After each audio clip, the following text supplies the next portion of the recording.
The House passes Secure 2.0. Hi, I'm financial planner Sean Mullaney. Let's discuss.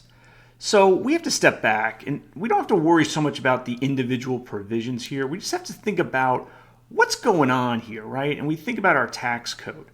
Our tax code is a somewhat coherent whole, but not a fully coherent whole. And what I mean by that is, picture the pile of rubble after a demolition of a large building, right? That's a big pile.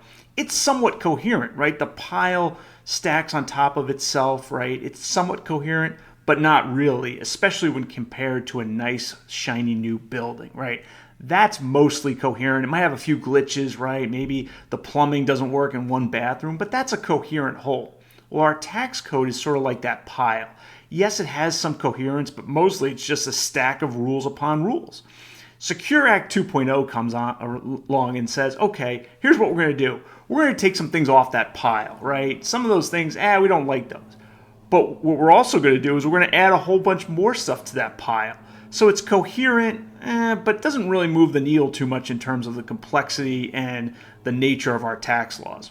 A few things to keep in mind. One, this is just round one. It just passed the House. The Senate is going to play with this thing. I think some version of this thing probably does pass in 2022, but who knows what the Senate does with it. So don't obsess too much over the details. There are some interesting details. There's some good things. There's some bad things.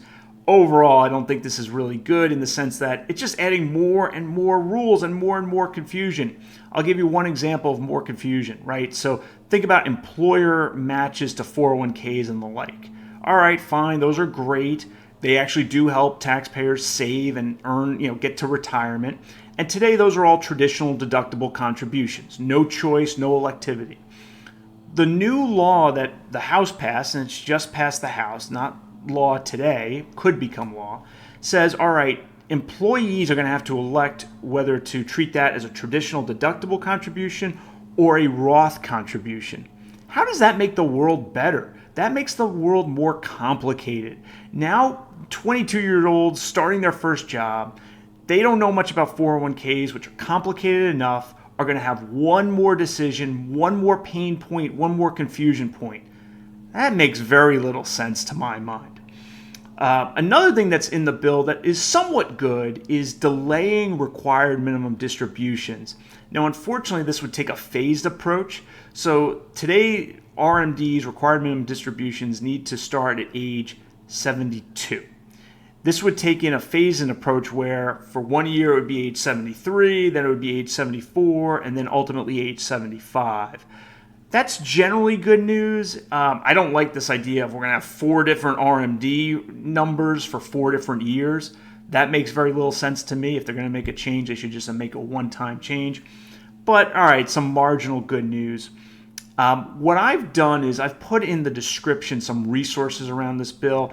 This is not a, hey, change my planning, do major steps based on this. Just an interesting proposal. It's passed one House of Congress, has not passed the Senate.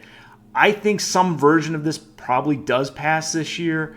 But unfortunately, it's just adding rules upon rules. Doesn't really move the needle in terms of getting Americans to a place where retirement savings is a lot more navigable and simple and achievable. Let me know your thoughts in the comments below. Thanks for watching. If you liked the video, please mash that like button and please subscribe to my channel.